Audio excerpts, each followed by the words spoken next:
Kudiya ne kwana biyu shiru shiru lafiya. Wallahi lafiya lau. Kwanaki na so ganin ka wallahi na je ta area ku na tambaya an ce min baka nan ko kai tafiya ne. Shi na rasa ma me ke faruwa in na kira ki a waya ba ki daga ko ina kike sa wayan naki ni na kasa gani. Ina tare da ina busy. Abin da nake so ka gane yanzu a rayuwa duniya ta riga da ta ake cikiya labari. duk abin da ka gani a rayuwa ta riga da ta canza. Saboda haka kwana biyu kin yi fresh fa wallahi. Wallahi ne ke gode. Laban da ya hayi mai madara. tun shekaran jiya kowa da kowa. Ya kalau Yanzu wallahi. na san ganin nan da na miki ba lalle in ƙara ganin ki kwana. tarayya ka ga wata yarinya can kuwa Sai dai ki mu mutum. Ai wannan son kuwa kin wanda ya rasa ki. Wallahi ina je kamata Ka magana san sunanta kuwa?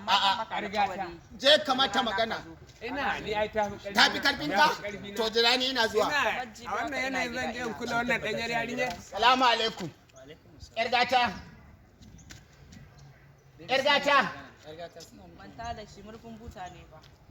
Na ji amma. to ai ya kamata ki saurare shi. Abba manta da shi da ba ta ce a manta da ni ba Eh. ta ce a manta da ni ko to bari ka gan na faɗa maka a yanzu dai koma akwai abin da fi komai ka gani ina zuwa Kuɗin da za mu yi kwana uku muna karya.